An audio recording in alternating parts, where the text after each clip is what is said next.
अब कई कई माताओं के मन में एक भाव उत्पन्न हो जाता है, क्या तुम्हारे पूजन की तैयारी मैं करूं? तो तुम्हारे पूजन करने से कौन सा फायदा है? जब तुम्हारे पूजन की तैयारी मैं कर रही हूं, पूजन का साहित्य मैं रख रही हूं, पूजन का साज मैं सजा रही हूं, पूजन का सारा सामान मैं लाकर रख रही हूं, तो फिर मतलब ही क्या पूजन करने से?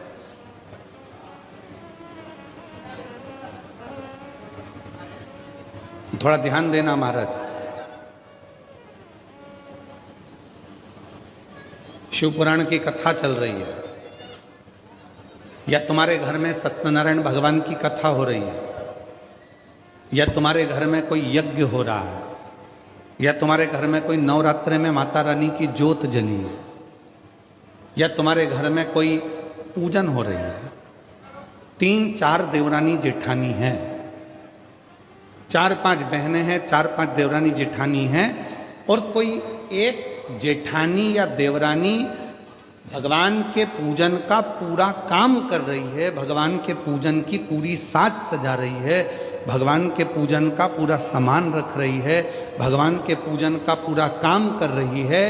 और एक देवरानी जेठानी ऐसी भी होगी जो आएगी, पूजन करेगी, चली जाएगी, भोजन करेगी, चली जाएगी, और एक पूरा काम कर रही है, भगवान की सेवा की तैयारी, सत्यनारायण जी की यज्ञ की तैयारी, कथा की तैयारी, सामग्री की तैयारी।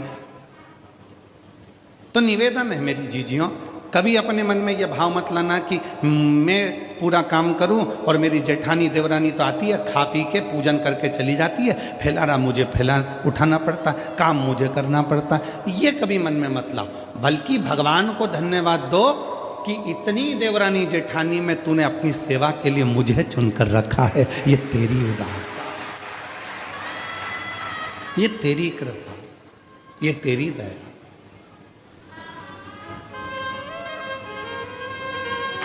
तुम्हारे घर के बगीचे में, तुम्हारे घर के गमलों में कितने सारे पौधे लगे हैं, इतने सारे पौधों में कितने सारे फूल लगे हैं। ईमानदारी से बोलना, तुम अगर फूल तोड़ती भी हो, फूल तुम चुनती भी हो, भगवान के लिए चुनो चाहे अपने लिए चुनो, अगर तुम फूल तोड़ती हो तो पूरे बगीचे का सबसे सुंदर जो फूल होता है, गुलाब का फूल खिला हुआ, कमल का फूल खिला हुआ, जो भगवान को देने के लिए या अपने लिए जो फूल तुम चुन रही हो, वो बगीचे का सबसे सुंदर फूल जो होता है, उसको तुम चुनती हो, उसको तुम चुनकर रखती हो, उसको तुम तोड़ती हो। उसी तरह पूरे परिवार में 4-5 देवरानी जेठानी ननंद, ये वो, पूरे परिवार में इतने सारे लोग हैं, पर भगवान शंकर यदि तुम्हें शिव महापुराण की कथा में लेकर गए हैं, या भगवान के मंदिर तुम जा रही हो, या भगवान की सेवा तुम कर रही हो, या आराधना साधना तुम कर रही हो, तो समझ लेना कि परमात्मा ने भी पूरे घर के बगीचे में से जो सबसे सुंदर फूल था, वो तुम्हें अपने करीब में लेकर आए हैं, तुम्हें अपने पास में लेकर। वो सुंदर पुष्प आप, वो सुंदर फूल आप, और मैंने तेरे ही भरोसे बाबा, तेरे ही भरोसे हवा बिच उड़ती जावागी, बाबा डोर छबीला में कटी जावागी। तो वो सुंदर पुष्प आप। लंका का राजा रावण भगवान की पूजन कर रहा है, विभीषण भगवान की पूजन कर रहा है, पर पूजन का साज पूरा जमा रही है, तो वो मंदोदरी जमा रही। पूजन का पूरा श्रेष्ठ कर्म अगर कर रही है, साज सजा रही है, भोग लगा रही है, सामग्री लाकर रख रही है, तो वो मंदोदरी रख सकती। मंदोदरी फल किसको मिल रहा है? रावण पूजन कर रहा है, मंदोदरी ने सामान लाकर रखा है, तो रावण को पूजन का जितना फल मिलेगा, उसका 10वां अंश फल मंदोदरी को प्राप्त होगा, क्योंकि उसने पूजन का साहित्य। आप लोगों में से कई लोग ऐसे भी बैठे होंगे जो बीमा करते हैं,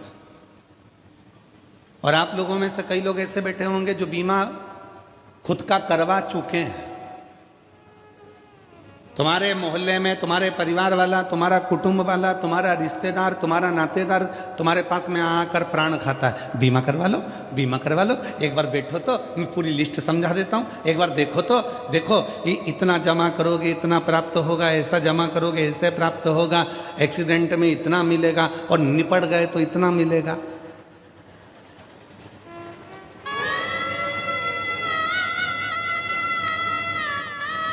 दुनिया में केवल एक बीमे वाला ही है जो तुम्हारे सामने तुम्हारे मरने की बात करता है।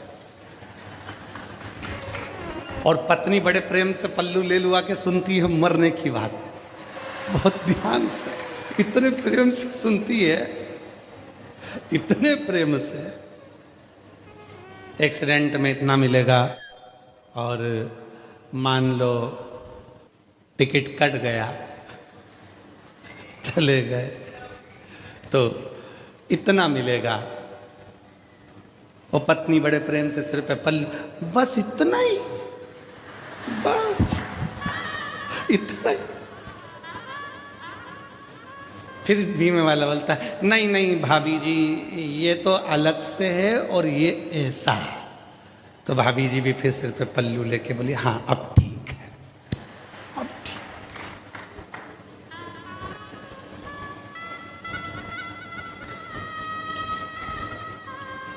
अच्छा, बीमा करने वाला तुम्हारे पास आया, बार बार फोन लगा रहा, बीमा कराओ बीमा कराओ बीमा कराओ बीमा कराओ।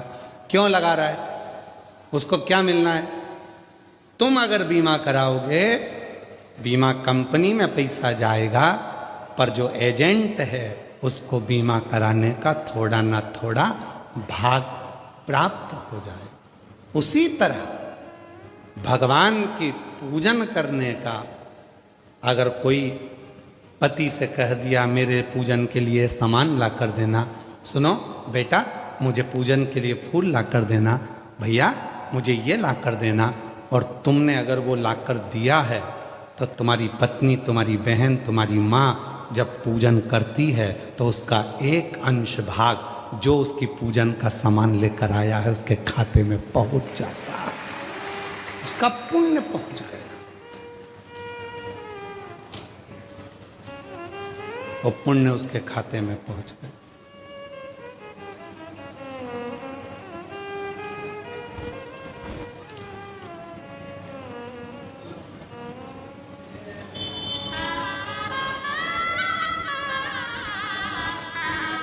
प्राप्त हो गए।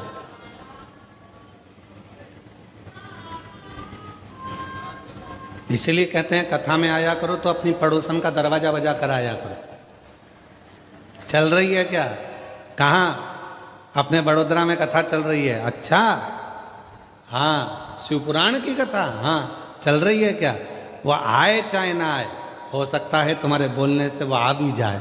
अगर वो आ गई, अड़ोसन पड़ोसन पीछे वाली धड़ोसन कोई भी अगर तुम्हारे साथ में चलकर कथा तक पहुंच गई है, उसके कथा सुनने का एक अंश फल तुम्हारे भाग्य में लिखा जाएगा कि तुम उसको लिखो, तुमने उसको प्रेरणा दी, तुमने उसको।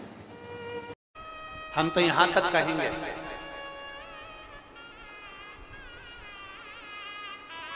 यहां तक कहेंगे,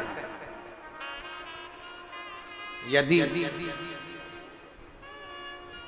इन नेत्रों की रोशनी भी अगर कम हो रही है ना, आप चश्मा लगाओ, डॉक्टर को दिखाओ, दवाइयां लो, जांचें कराओ, डॉक्टर बोले ऑपरेशन का ऑपरेशन कराओ, क्योंकि हमने पहले भी कहा कि डॉक्टर शंकर का एक रूप होता है।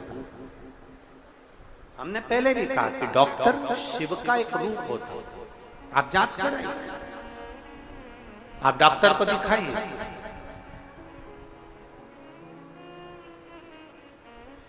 और जब डॉक्टर को भी दिखाते हुए आपकी आंखों में अगर आराम न लगे तो फिर किसी शिव मंदिर में शंकर का शिवलिंग हो, जलाधारी हो, और वो जलाधारी का पानी, शिवलिंग की जो जलाधारी होती है वो थोड़ी मोटी होती है। बोलो बोलो, देखा है आप लोगों ने कि नहीं देखा?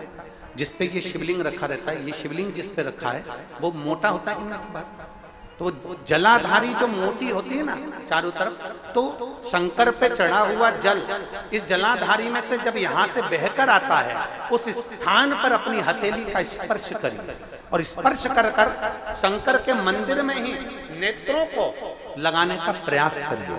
22 से 25 दिन तक आंखों में लगाने का प्रयास करना।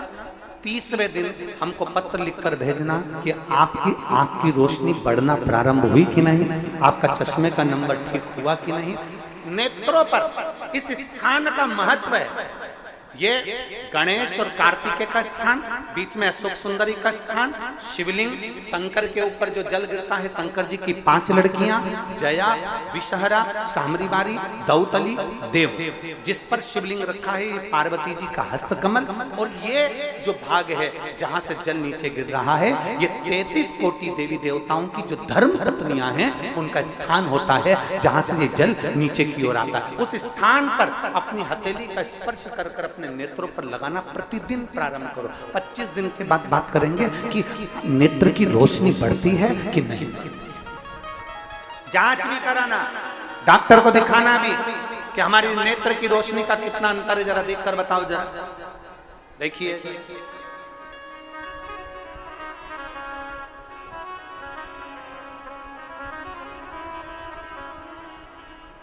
और मेरे भोले तेरा सहारा है, मेरे भोले तेरा सहारा है, मेरी नैया का तो किनारा है, मेरी नैया का तो किनारा। इन नेत्रों पर लगाने का प्रयास। ब्रह्मचित्त शिव भक्त, शंकर का वो वरदानी भक्त, शनि महाराज ने अपनी दृष्टि दे दी, तकलीफ आई, दुख प्रारंभ हुआ, कष्ट आना प्रारंभ हुआ। शनि जब अपनी दृष्टि देता है, कष्ट आता है। और ऐसा कोई व्यक्ति नहीं जिस पे शनि की दृष्टि नहीं पड़े।